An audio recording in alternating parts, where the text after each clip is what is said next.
Welcome to the Diary of a Muse podcast. I'm Tess Day, and I'm absolutely thrilled to have you here with me, embarking on this journey of discovery and transformation. Well, Jeff, it is absolutely lovely to have you here with us today. Very excited to speak to you. Our listeners are probably chomping at the bit to hear your quotation that you have to share with us today. So let's start right off there before we even introduce you and tell them all about you. All right.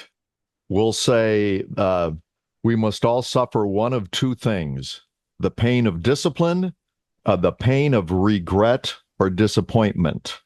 Oh, wow. I think that is a beautiful way to begin this conversation today. We had a conversation a little while ago. I found out some really interesting things about you. I've read your bio.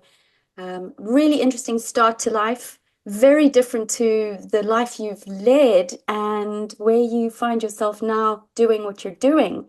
So, do you want to just give us a little insight into the early days in Iowa and what then sparked that journey into, shall I let everybody know, radio?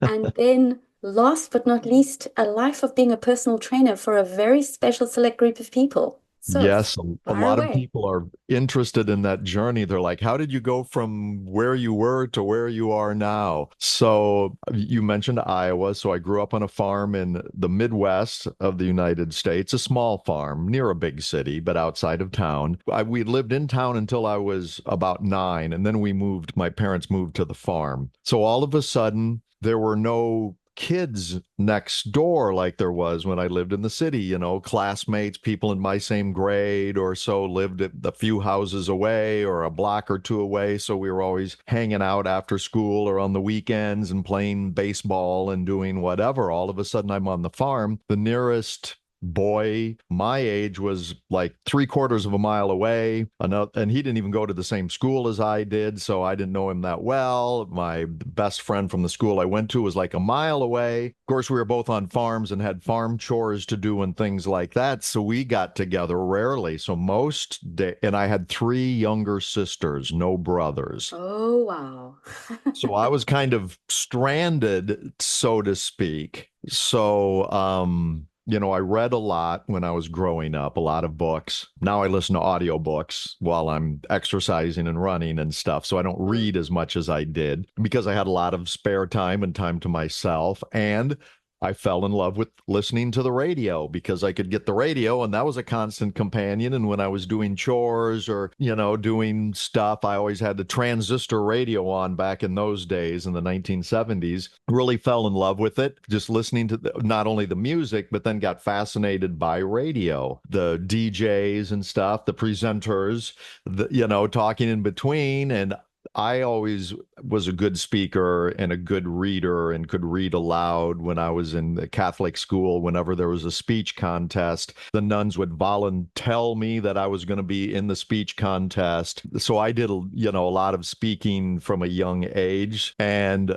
my dad was big into radio and into speaking. So he told me, if you can make a living talking, it's way better than making a living, breaking your back doing manual labor or something like that. So my parents totally encouraged that. And I'm like, I could make a living being on the radio playing records. Oh my God. So, that was all I wanted to do. So I was on my first 2 radio stations when I was still in high school. So I had just really pushed my senior year in high school. I started at a little tiny station. By the time I graduated high school, I had making tapes of myself and parlayed that into a job at the biggest station in town, even before I went to college. And then, of course, I went to radio broadcasting. I think it was just mass communications at that time, and was on the campus radio station and worked at commercial station in town part-time, on the weekends, and just kind of did that. And then graduated from college, moved from Iowa to California to Los Angeles, where huge radio market. And if you want to be anyone in entertainment in the United States, you go to Los Angeles pretty much, or New York. Weather much better in Los Angeles than New York. So that's where I wound Absolutely. up there.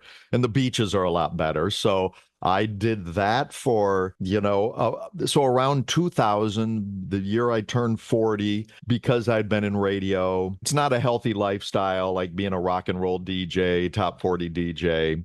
So I would be, sitting at a microphone like this right here, sometimes working really early morning. So I had weird hours. So I ate badly and, didn't do really any health stuff.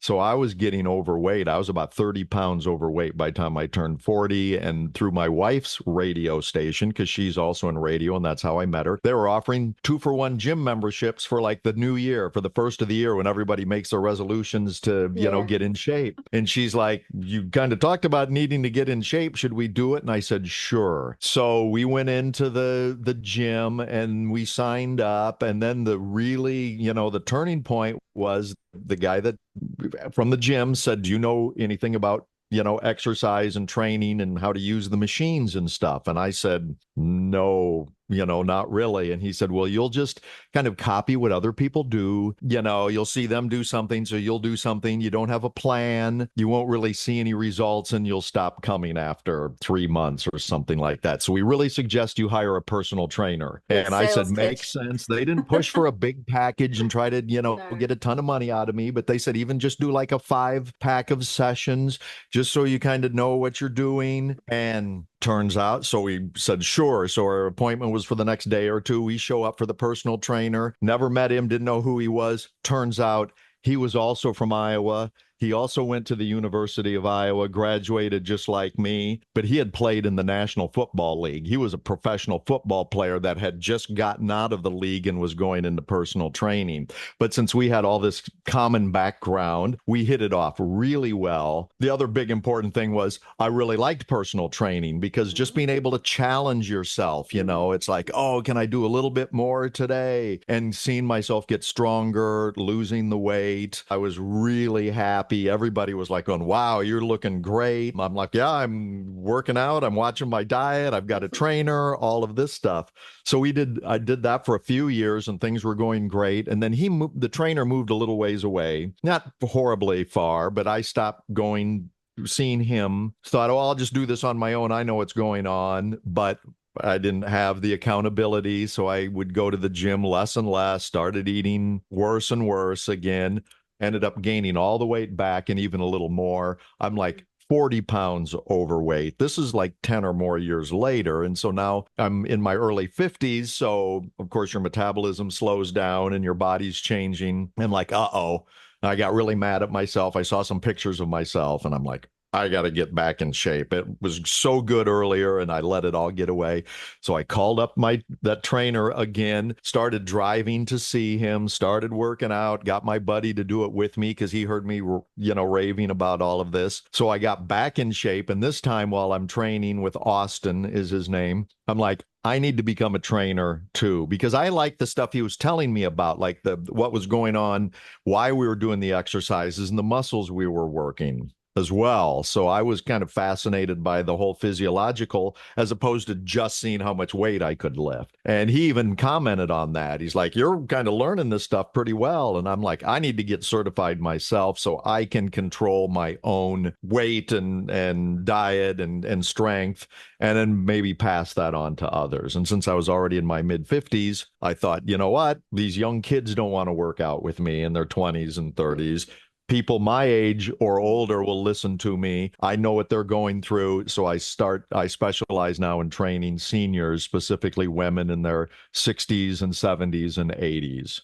And that's where we are. So, I was still so I just started training part-time from like 2015. And then when COVID hit, I lost my last radio job. The internet's really taking its toll on radio. Radio is kind of in decline because of the internet. So I just switched when I'd lost that last job and just went to training full time. Like 40-year history. I mean, there's so many things I absolutely love about what you've just told us.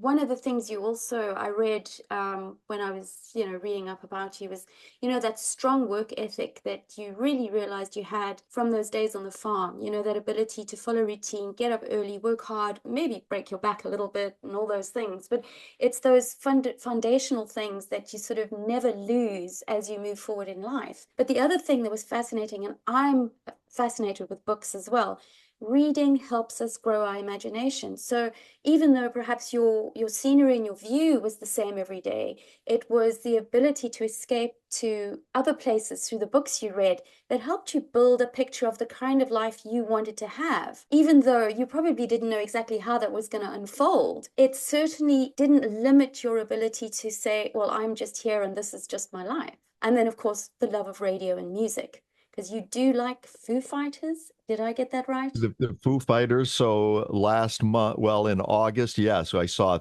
there are three concerts in Southern California, two in Los Angeles and the one in San Diego. Now live in San Diego. Most of my Yeah. life, I've been in Mm. Los Angeles. So I went to those three. Alternative rock. They call it dad rock now, Green Day. They saw them in Los Angeles 2 weeks ago, seen them this week here in San Diego, the show there. So I still go to a ton of concerts, still love music. I've probably been to 8 concerts this year, still. So I go to a lot of live shows because I love that. So that's always going to be a part of me. Yeah. And that's, I guess, still kind of the long hair. I'm still kind of one foot in that rock and roll DJ lifestyle. I can't give that up and go here corporate or whatever. But yes, that really, as a kid on the farm, sparked my imagination. I was reading about, a lot of the classics. And so I was like transported all over the world, even from my bedroom,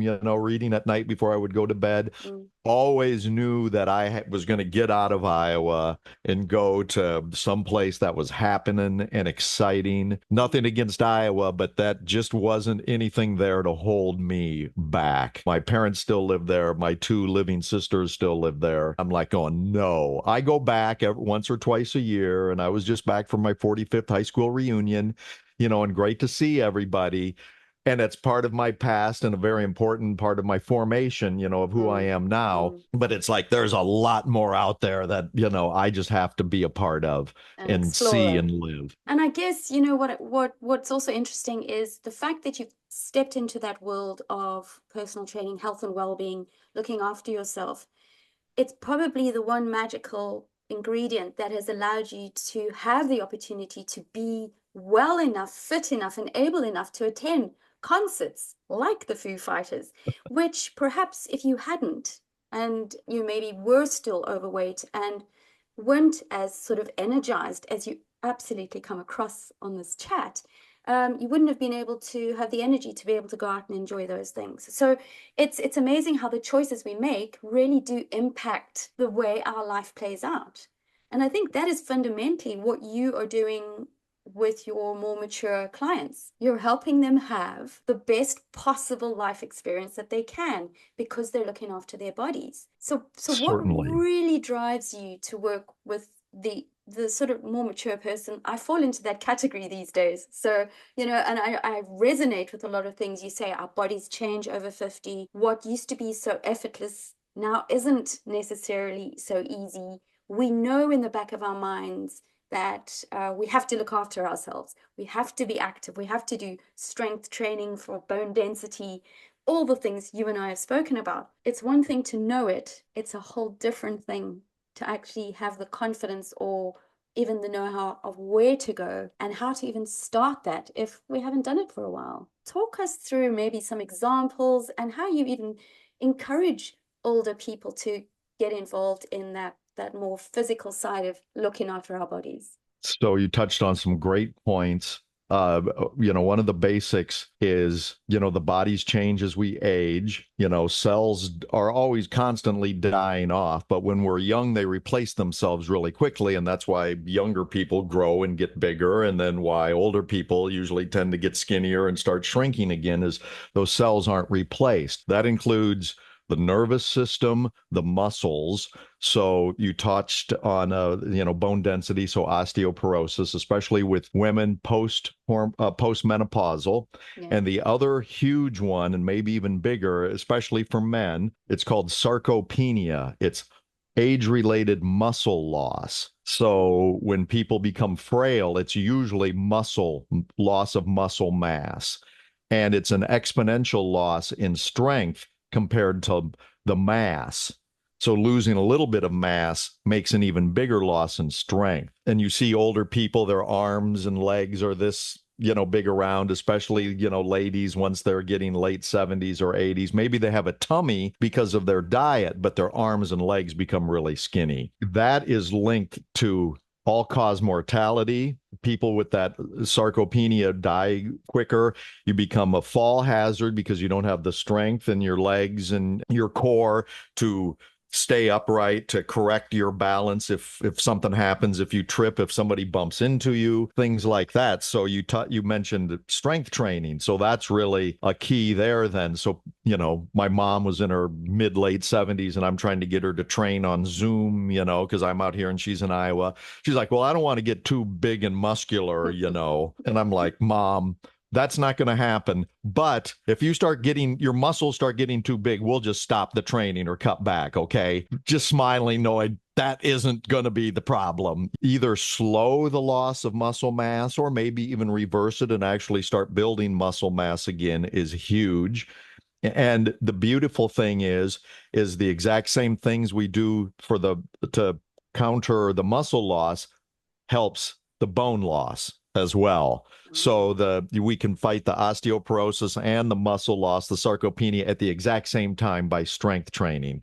And it doesn't have to be lifting big heavy weights. You can be using some bands and tubes, body weight exercises. We'll do push-ups, but we'll do them off of like a high bar. So you're only, it's not like you're on the floor trying to grind them out. Where you can do them against a wall and just do a little bit at a time so we can adapt things to suit where you are physically. So that's a huge thing. So, and also I mentioned the nervous system.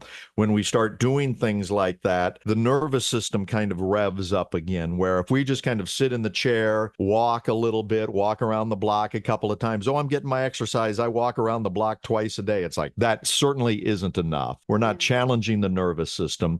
That's what keeps everything functioning really well. If you trip, your reflexes are faster. So it's safer. Balance is a huge thing. So osteoporosis, the sarcopenia, and poor balance are the three things that most of the ladies I work with all suffer from. Now they have other goals. We do try to get them, stronger or, maybe some weight loss, but getting their legs strong is the number one thing, because if a fall can be just devastating, injury, broken hip, have to move out of your home into a care facility, all of that. So that usually the number one thing, top priority is get them more stable on their feet. And then we start working on building muscle, cognitive. I do cognitive training too. So it's physical exercises with mental exercises at the same time, word lists and word games, math problems, all different types of things like that, reflex things to rev up the nervous system, also helping strengthen the brain. Loss of muscle mass is associated with dementia as well, low heart rate, because getting blood and nutrients, oxygen to the brain, keeping that flowing keeps helps fight dementia. So when you're just sedentary and you're losing muscle mass, you're at a bigger risk of dementias as well, including Alzheimer's and Parkinson's. Yeah, that takes me back to that saying, if you don't use it, you lose it. That's right. That is certainly right. Do you want to just remind us of your quotation again? Of my quotation, yes, yes, it's just read it out again because it's relevant, I think, right at this point. Certainly is. We must all suffer one of two things: the pain of discipline or the pain of regret or disappointment. And that's from business philosopher Jim Rohn. Rohn. I've loved Jim Rohn since I had an audio cassette of him speaking in college. And I'm like, oh my gosh, it really opened up my mind to the possibilities of what I should do to make something of my life. Yes, he's definitely one of the fathers, I would say, of coaching. Yes. Highly inspirational. And yes, there is a price to pay and there's a win on either side. But, if we don't sit up and pay attention, or we don't ask questions about where we're at along our life journey, we are going to have regrets. Foresight, thinking ahead, watching others, looking and identifying people. Why is so-and-so so active and so out there? And how come they get to do all these amazing things? Sometimes identifying somebody, how do you do that? Oh, I go and work out with Jeff, or I'm active. I'm an active person, and I would imagine you bring a lot of confidence to people to actually continue to be out there interacting. Yes, it's our health and well-being, but it's our connection with others as well that must play a huge part, especially as we get older and feel less essential. Certainly. And that's a great tie-in to like balance because millions of people, older people, they feel unstable on their feet. They're afraid of falling, so they don't go out and do things.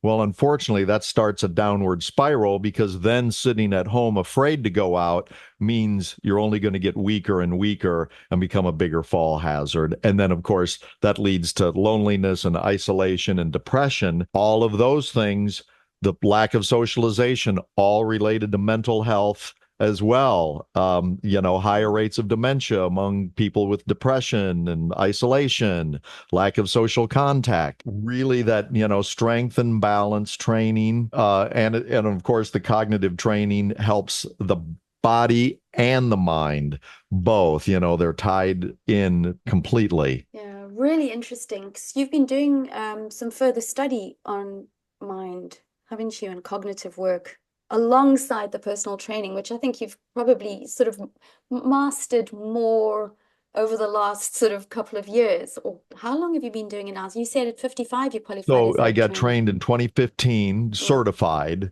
certified, yeah. And so I've been a trainer for 9 years. One of my first certificates, besides my regular personal training certification, was a specialty certification in senior fitness. So just like, nurses or doctors, they have to keep taking classes to keep their skills up and to be up Mm, to date on the latest things.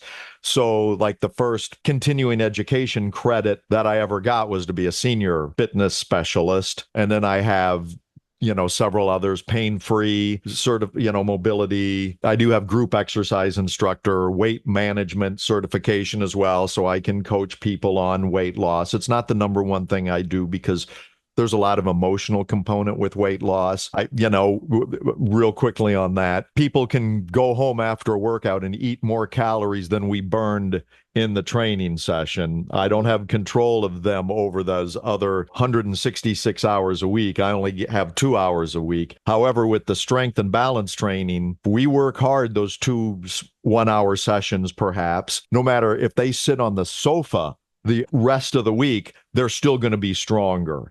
The yeah. strength works that way and the balance. It helps, obviously, if they're doing things on their own, but they can't counteract the work we've done even by sitting there. I mean, we've got those muscles stronger. Do So you I find, don't specialize in the weight loss, but no. you know, But do you find when somebody starts coming to your classes, they tend to, even if they are on the sofa, they tend to spend less time on the sofa over time purely because they feel better and they're stronger, their balance is less of an issue. So it changes their lifestyle. they have more energy, so they want to do more things. They feel like they can do more things. And on the diet, they start eating better because all of a sudden health and fitness is a much bigger part of their life because Yeah. they are there and they're seeing other people and we're talking about it. They usually all start eating better as well because they're like, I know how hard I'm working in the gym. I don't want to come home and blow it by eating stuff that's bad for me. We talk about you cut out half of the bad stuff of the bad food. We're not even asking you to go on like this vegetable and chicken breast diet. No one Yeah. wants to do that. I don't want to do that. But can we Mm. cut out half of the bad stuff and add in a little more, replace it with a little more of the good stuff? And people are like, okay, I can do that, Yeah, I'm and up for they that. start seeing Yeah. results. And then with the exercise on top of it, it makes the weight loss easier, of course, as well, as opposed to just, if you're just sitting around cutting a few calories or trying to eat better isn't going to have nearly the effect. And of course, as we see progress, that motivates us to do even more or at least to continue. So why are you so passionate about this? Because you're so passionate. Your energy just shines through. So what is it that drives you in this? Is it really an underlying factor that you know that as you help these clients of yours, it's keeping you fully embraced, and so it's benefiting you. What drives you? That is a big part of it. I've seen with my own family, my mom and my sisters are overweight. There's so much more they could do. I see people hobble down the sidewalk, down the street when I'm passing them. You could make your life so much better, so much easier. You'd be so much happier if you just put in the effort. I mean, I don't run up. I'm half tempted to come up and say, "We can do, you don't have to be like this, Yeah, yeah. We can do something."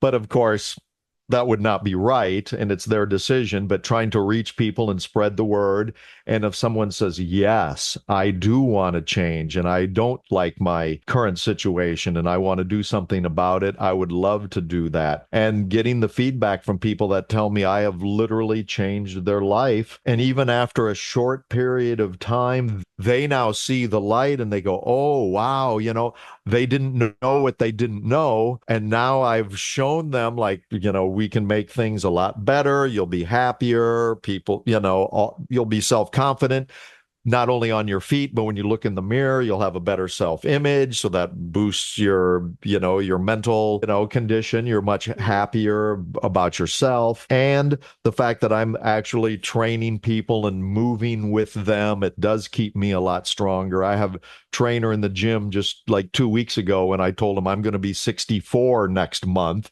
He's like, oh my God, I would have never guessed that. He goes, and I hope I have even some of the energy that you have when I'm that age, because I'm twice as old as he is. And he's like, I can't even imagine having that much energy at your age. So, I do drink a lot of coffee, I'll admit, but it keeps me going. Cheers. Yeah.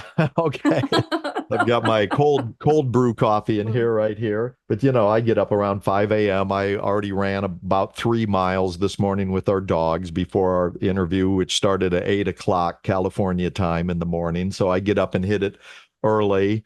I do go to bed early just because I'm tired by the end of the day. But yeah, it definitely keeps me strong too. And people are seeing me and they're like, "Oh my God, you're in great shape." And I go, "Well, it's a benefit of my job. It's a side benefit of my job working with other people." And, so I feel like I'm doing good for them and it's doing good for me just as a byproduct. So that's And you're a good walking example. You lead by example. Yes, exactly. Oh, Yeah, I do. yeah, In fact, they see that. And, a selling point is the fact that I'm almost 64 and they're like, oh my God, I would have thought you were in your late 40s or maybe 50 or something like that. And I'm like, we can impart a little bit of that on you. Come join me. We can look younger than we really are and feel younger than we really are. Let's do what I've been doing and try to make that happen for you as well. So I think it is, I see trainers, and not to judge, because you don't know their health problems and, no, and all of yeah, that. yeah, But I see trainers that are considerably overweight. And I'm like, you're not being a good role model. I don't tell them that, but I'm no, thinking, I go, that's not a good role model for your clients to lose weight if they see you.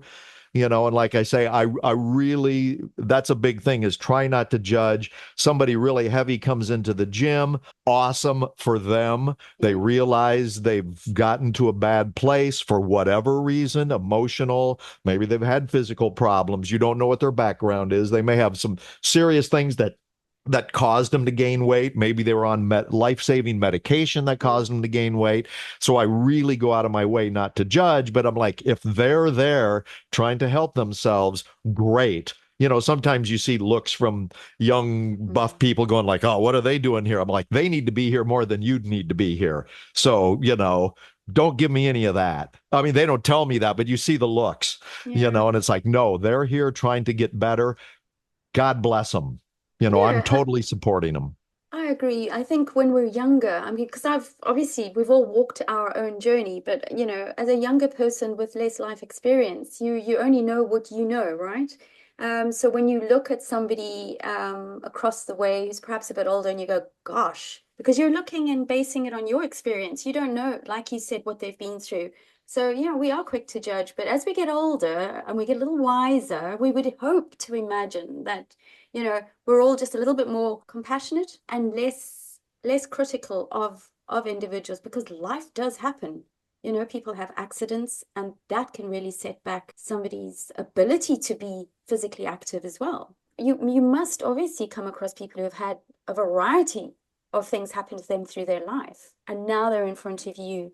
How do they come to you? Do they just call you up? Do you meet them at certain places? Do people refer clients to you? What makes a more mature person come out and say, I'd like to work with you? So that's kind of the battle is reaching people, Yeah. not just to for me to get clients, but for the people out there, they don't know. I just had a lady, she started with me about a month ago. I had met her doctor. Mhm. Someone introduced me to her doctor because they were talking about this book called Outlive by Dr. Peter Attia. It's been a New York Times bestseller. It came out like a year and a half ago. And it talks about all the things you can do to not only extend your lifespan, but what's called health span. How long are you going to be healthy? You can live to be 85, but if those last 10 years are in a hospital bed on a respirator, that's not health span, that's lifespan, but we want to extend the quality of life that as long as we can as well. So he really talks about that. And they were talking, and I had recommended the book to my friend, and he was talking to his friend who's a doctor, and she was reading the same book. And she's like, you have to meet my friend who's a trainer because he talks and lives this stuff and does this stuff with clients all the time. So she's now started referring some of her clients to me. And the lady that I just started with about a month ago, she's like, I had no idea there was like a personal trainer for seniors. This is Mm, awesome. mm, She's already seeing progress. She's giving me glowing reviews and things just because she had no idea this world existed that could really help her. She's had heart failure. She's had, serious, she now has diabetes, or doctors like, you need to work with Jeff. And mm, she's, mm, sold. So I've had people refer there. That's a lot of it. I'm in, I do networking with doctors and other people who get the word out. I try to spread the word by speaking to groups as much as I can. A lot of people just don't know that type of service exists out there. So really trying to break through the clutter of fitness where most people think it's for 20 and 30-year-olds, who just want to get really big and buff looking and not realize that. So it is a challenge. And that's kind of the thing is, posting on Facebook, then other social medias, videos of me working with clients and just doing simple stepping exercises to improve their footwork, simple strength exercises, saying, we don't have to make it like some military, boot camp training. We can do it age appropriate. You're appropriate to where you are physically now, and then try to advance you, but not say, okay, we're going to hand you 40-pound weights and you have to do these bicep curls or whatever. I have 1 pound weights. And sometimes we're starting with 1 pound weights. Sometimes we're just doing their bare arms with no weights just to get the movement going and get the blood mm, flowing. And then when that gets easy, it's like, okay, now we've got 1 pound weights. Now we're going to do that. When that gets so just a slow, steady progression. Sometimes it's like, oh, my shoulder's starting to hurt. Okay, we're going to back off of that and let that rest. So, I'm always like, did anything hurt? Your knee okay? Because, most older folks, their shoulders hurt, their knees hurt mainly. Sometimes their hip, of course, a lot of back pain. So I'm working around that with each mm, person. mm, It's like, yeah, this is fine. Okay, we're going to do this. Oh, no, that kind of hurts. Okay, we're going to do. So that's a huge part of what I do. And other trainers notice that too. When we're in the gym, they're like, you're working around. Somebody comes in with braces on their legs that I actually work with, mm, So we have to do all kinds of different things. And people are looking, going, oh my gosh. But the stuff she's doing now compared to when she started coming in, it's amazing. So a big part of it is being appropriate and advancing people. A lot of older folks think they're going to get hurt because the weights are going to be too strong. So it's like we try to get as much improvement as we can while still doing it safely, taking it easy on your body, not doing anything that could be a fall risk. A lot of times they're doing balance exercise and they're doing it against a wall or a railing, and I'm behind them with my arms out like this to catch them in case they kind of lean backwards, So Yeah, I'm like a yeah, mother hen hovering over yeah. them just to keep them as safe as possible. Plus, they're always, do we need to be hanging on to something when we're doing this to start, And now we'll just hang on with one arm, but I'm going to be right here next to you to make sure if you kind of start to wobble that I've got you, Yeah, So it's that that's a big trust part of it. factor, huge trust factor here as Yeah, well. it is. And some of them are scared, They're like, I don't think I want to do that. So a lot of times I know they could do it, but they don't think they can do it or they're afraid. So we Yeah. hold off until they feel confident. Okay, I think I can let go now and we can do this without me holding on. Even though the bar's right there and I'm still right there. It's like if you start to feel it, you can grab on, but a lot of that is, yeah, for them to trust me. Yeah, I mean, there's a couple of things that were springing to mind as you were speaking there. One of them was, when we get a beautiful antique item and we want to restore it, we have to approach it completely differently to the way we would a big, strong oak table that is solid. You could be tougher with it or more harsh with it. Whereas with an antique, you've got to tread carefully. You don't want it to break. But when you've restored it, it can live on for so much longer and be enjoyed and appreciated by so many. So for a senior person who is stronger and more confident, they can go out, their family can get more from them. They have happier interactions and all those things. I was just seeing the other day Jane Fonda out on social media again. I mean, it blows my mind how fabulous she does look. I know with her financial backing, she's probably had a lot of extra things done to assist the way she looks. But it's not about how she looks, it's how she moves her body, her mind, her agility.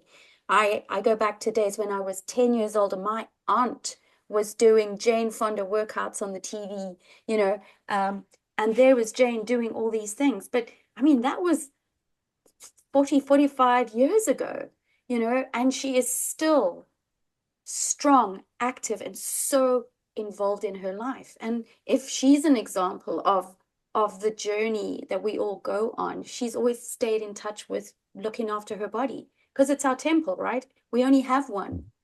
I think it's amazing that you have this passion and this I don't know, this interest to care about a group of people that aren't doing it for the bikini on the beach in the summer, but really for quality of life and enjoyment. Because there's nothing worse than having an active mind, but your body just won't allow you to really experience what you could through your thoughts. And that often is, as we get older, we've been behind desks or we've worked at desks for so long, we haven't been active. And now we don't have our desk anymore, but our body needs to hold itself up. So, Certainly. what advice would you give to someone who's listening who didn't know that you existed? How would they begin to almost mentally prepare themselves to reach out and say, Jeff, or someone else in another part of the world, perhaps who does something similar to you. How do I sign up? I'm in my 70s. I'm really not digital friendly, even though there are a lot of older people who are. My world comes from a very different place. How do I even begin to pave a pathway for myself to even do this kind of exercise thing? Right. And I do train on Zoom and I do have people halfway around the world. I do, even though I'm in Southern California, I train someone in Europe, Oh, someone wow. in Malta on Fantastic. Zoom twice a Mm-hmm. week. But for people, closer to home, at least in the United States, we have like senior centers, senior community centers. They'll offer maybe chair yoga classes, Mm-hmm. which is a good low level for people to start out. So it's hard to fall out of the chair, so you can still lift your legs and do leg exercises, marching while sitting, Mm-hmm. and then arm things like that. And they do twisting and turning to strengthen the core and help your balance, even though you're still sitting down. Tai Chi classes are great. They call it meditation in motion is Tai Chi. Oh, So it's lovely. like a very gentle yoga, slow movement. So, it's safe. And if you have creaky shoulders and things like that, you can always modify, but that's at least to get the blood flowing and to start getting some, working on your balance and getting mobility, the flexibility, lack of flexibility. Stiff ankles is one of the number one things that it makes you a fall risk if your ankles are stiff. So doing, pumping your foot, like sitting down, and even if you have your heel on the floor and just doing some of this and then maybe some ankle circles, things like that, because they're like your shock absorbers when you walk. And if you step on something uneven, and if you're going to go over if your ankle can't accommodate that, that. So that's a huge, and in the hips, but ankles are like number one in So just getting the muscles stretching, a little more limber. Then if you, God forbid, do fall, you're less likely to hurt yourself if you're a little more limber than if you're brittle and stiff. So like looking at senior centers, even there's, a yoga center near you, and they have very basic beginner yoga. And then you still don't have to follow along with what the teacher does. Sometimes they're even a little more enthusiastic, and it's like, okay, I can't do that. I'm just going to kind of sit here and hold this little bit of a pose instead of trying to go into this full pose and stuff. Aqua aerobics are really good, stuff in the pool, your waist high, and the water adds resistance. And if it's a heated pool, it feels good on your muscles and joints. So those are some really good places to start. And even maybe that's people would be content to do that, having individual coaching or small group coaching where we're actually trying to progress you, see where you are, where you want to be, and then do the appropriate exercises and modifications of those exercises to get you a little stronger. That takes usually a little more personalized training as opposed to just a group class. They'll probably have you doing the same thing pretty much every week, but it's a great place to start. And for some people, that's enough. Or financially, some of those group classes are really inexpensive, like at a senior center, maybe a chair yoga is $5 or something like that. Yeah. And doing that a couple of times a week, you would see big improvements, way better than just sitting on your sofa. Folks can always reach out to me just for inspiration, and then there's some things online. Of course, it's not specialized and you're not getting any feedback. If you're doing something wrong, no one will tell you and you don't know. So there's some injuries. A lot of people are like, well, there's tons of YouTube videos. I'll just watch somebody else. And yes, but you're not getting the safety and the critical feedback on proper technique, where you may not realize you think you're doing it right, but people don't have great body awareness, especially when they start and their back's hunched over and they don't realize they're not sitting upright and they're not holding their stomach in, to protect their lumbar spine by keeping a strong core, things like that. But certainly doing something's better than nothing, especially if it's not real vigorous. That's when you can more likely to hurt yourself if you go from not doing anything to try to, like, I'm going to be in shape in 3 weeks. I'm going to work so hard, then you're just going to hurt yourself. So that's a big thing too. People get too enthusiastic and they want to see results immediately. They didn't get in poor shape overnight. You're not going to get back in shape and strong overnight either. Now, it was probably a many year or maybe even multi-decade decline. Yeah. You have to expect it to take at least several months or even a year or two to make big changes. Everything is better if we can stop the decline and at least level it off and then slowly start to, go back up. Way better and usually safer for most. If you're young, if you're in your 20s or 30s or even 40s, it's different. But once you're in your 60s and 70s and 80s, we have to be a lot more careful on trying to change the trajectory of that, curve. Yes, and how often do we forget that although our mind is young, our body is slightly different, And it is important that when people start out, especially like you were advised, if you go back to the beginning of your story, when you and your wife joined the gym and you were taken around, it was advised that you perhaps had 5 sessions in the beginning with somebody to help you start right. And so why should that be any different at any stage of our lives when we're getting into it for the first time or getting reintroduced into it at a different stage of our life? I've actually met people who in their youth, 19, 20, were big on the gym, lifting weights, doing all things.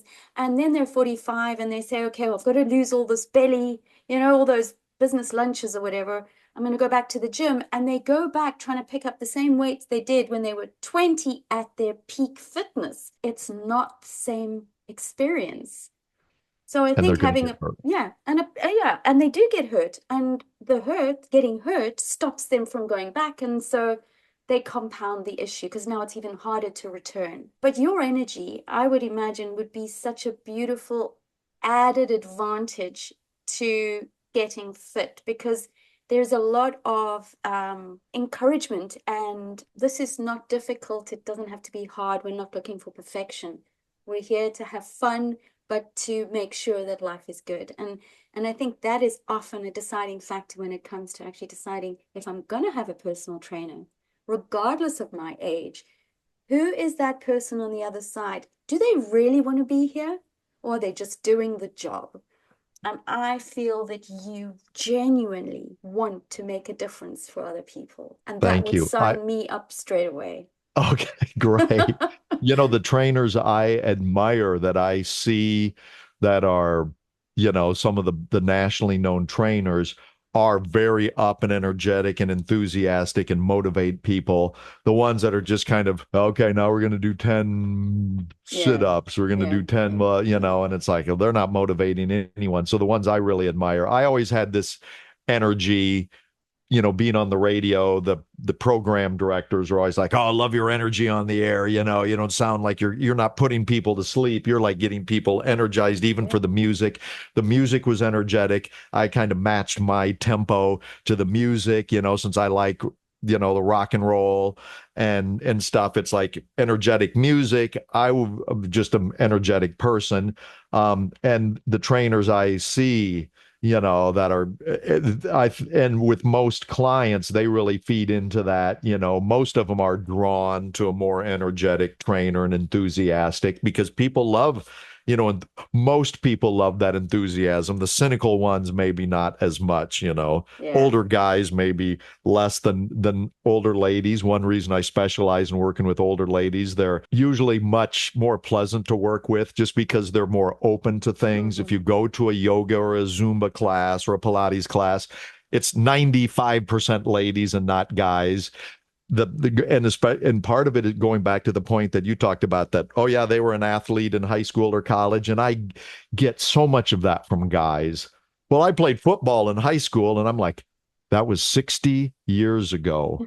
You're Yeah. not there. We can't do that same. They're like, well, we used to do this, and I'm 60 years ago, dude. We're gonna have to go back and make up a little lost ground type of thing. And a lot of them, and even with older ladies and myself, it's just hard to comprehend that we're this age and our minds were always like in our high school teen years. I mean, we never really grow out of that. No. And so it is hard to accept. I mean, I get the folks every day saying, I can't believe I'm this old. I can't believe my body's failing on me. And I'm like, yes, but let's just do what we can to get it better. That's all we can do. We can't go back in time. We can't change. I have people say, God, I wish I'd trained with you, started 20 years ago. I'd be in so much better shape. If I would have started with you when I was 55, now that I'm 75, I'd be so much better. And I'm like, we can't do that. Let's just try to take you from where you are to where you would like to be safely now. I get so much of that. Oh, yeah, well, back in the day, I was, I could do all of this. I'm like, well, we can't do it now. And if you try, you're going to hurt yourself. And then you'll never be back in the gym again because you'll be in pain on the sofa. And then you're really not going to move, And you're going to you be know. grumpy and grouchy on top of it, which is not going to make you get any friends anyway. So, Jeff, what's one bit of advice you'd give to somebody? Maybe they've just come out of surgery. They've been told they have to do exercise. So there's that resistance. Okay, I'm sore. I'm scared. You have to do exercise. What would you say to somebody like that who's in a recovery state? Because I know you work with people there as well, don't you? I do. And there's, a couple of, so that's like extrinsic motivation. You're told you have to. Your Hmm. doctor says you better lose weight and you better get stronger. Your diet, we're going to put you on diabetes medication or we're going to have to amputate your leg. Yeah, I mean, that's really is a thing. And the then there's truth. Yeah. intrinsic motivation where you do it because you want to. Obviously, the people that do it because they want to stick to it much more. The other thing of extrinsic, maybe it's your spouse. Your spouse is prodding you, and I've had some of that, and they don't really want to be there, and they look for every excuse not to show up. Oh, I've got this thing. I can't come today. Oh, I Yeah. sore. I can't really do anything. Mm. So that's definitely a big part of it. People that are there because they need to, but they really don't want to. The best advice is start with something you can do and you're willing to do and then build on it. They say if you are just going to walk for 5 minutes, just go out the door and walk down three houses and turn around and walk back and come in and just do that. And maybe the next day, and just do that for a week. And then maybe, okay, I can go to the end of the block and I'll come back and do that. And then maybe, oh, I'll go around the block and maybe it'll help your mental attitude as well, where you're like going to do it. But when people see, all of the things they should be doing. Oh, my diet, my exercise, all this, it's overwhelming and it's easier not to do anything. So it's like, let's just take one little thing that you think you can do and go with that and then make small incremental additions to not get overwhelmed. Because the biggest way to overwhelm somebody is like you completely have to revamp your diet. Everything in your Oh, refrigerator has to get thrown out. We have to buy all new stuff that you've never eaten before, that you don't know how to cook. You don't know when you're going to eat it and how to eat it and all of that stuff. Then they don't do anything. So I have a certification called behavior change in exercise. You'll wow. only change when the pain of where you are, your present circumstances, is greater than the fear or pain of change. You're like, I am so sick of being overweight and being unhealthy and sitting in this chair. I am ready to run through a brick wall to change my current condition. They are ready to change. If people are like, yeah, I don't like things they are, but boy, I don't like going to the gym and I'm afraid of what they're going to make me do, then they're not going to change. So the pain of where you are has to be greater than the fear of change or the pain of change. Brilliant. That is such a great way to sort of round this up because that is where the buck stops, I think. At the end of the day,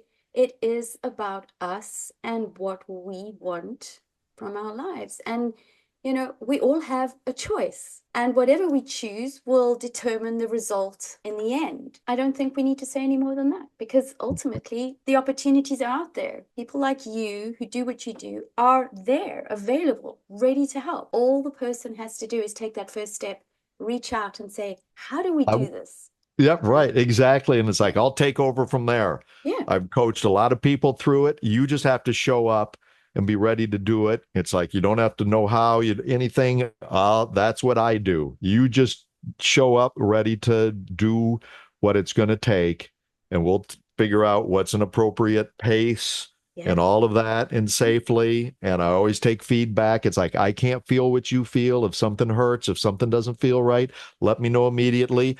We'll modify. There's a million different maneuvers we can do to reach the same goal. If this street doesn't work, we'll go around the block and we'll come in and we'll get there. We'll get you stronger there. If this one way, there's not just one path to get anywhere. So we can always modify, to get you there safely and pain free. The no pain, no gain, that I don't believe that at all. Usually, now, muscle burn, if we've done a few reps and it's okay, the muscle's getting fatigued and there's a burn in there, that's different than, oh, my elbow hurts or my Yeah. shoulder hurts. So people need to know that difference, but that part of, oh, it really hurt, but I kept doing it. My back really hurt, but I kept doing it. And I'm like, no, don't believe. Chances are it's because you were doing it the wrong way or your posture was wrong. And so you shouldn't have been in that pain. I can show you a pain you should be feeling. Right, Come right. The on over muscle here. burn, but Yeah. not that type of pain. Wow, Jeff, this time has just flown by. Thank you so much for stepping in. I think if anything, you will have inspired the listeners to really think about where they are right now. What is one thing with regards to their health and well-being, their body health? that perhaps is niggling. And I'm sure you and I would both say, don't let the niggle grow into a problem. Exactly. I always tell people, even if they're in their 70s, we're not training for today. We're training for 10 years from now, 15 years from now. Yeah. If we don't do anything now, where are you going to be in 10 or 15 years? You're really going to be in trouble. So we're always kind of looking at where our future self is going to be. What are we going to do now to make our future better? Think of it that way, more of a long-term thing. Yeah, and the bonus of being 60 or 70 when you're looking at 10 years ahead is that you've probably got 60 or 70 years behind you, and you kind of know a lot of stuff already about how this is usually unfolded. So, do you want it to be the same, or do you want something fresh, new, and wonderful? So, Jeff, thanks so much for being with us today on the Diary of a Muse podcast. I am certainly inspired, and I know that my activity is just about to go up. Excellent, Tess. Thank you Um, so much for giving me the opportunity to spread the message of yes, health and wellness and fitness to folks out there. I've, taken that on as a mission of mine, obviously. yes. So I really appreciate the opportunity. Absolute gift. I cannot wait to share this conversation with a lot of people so that they too may ask themselves some interesting questions and maybe get just a little bit more active than they were yesterday. So, guys, thanks for tuning in today and listening to our episode with Jeff Whittle from Silverstrong Fitness. You will find all the details of how you can reach out to him in the sort of content section of the podcast. But really, at the end of the day, go out right now and do something active, whether it is a gentle stretch or an ankle swirl. Not quite the words Jeff would have used. Just think about that beautiful body you have and how long do you want it to be working for you rather than against you. And I'll be back soon with something else to talk about. But for now, just look after that body, nurture it. And if you have any questions, I have no doubt Jeff would love to hear from you, and he will happily guide you, direct you, or answer any concerns you might have about where Just you are answer right now. questions. Yeah. Certainly. So take care. Thanks very much. And we'll be back again soon. Bye for now.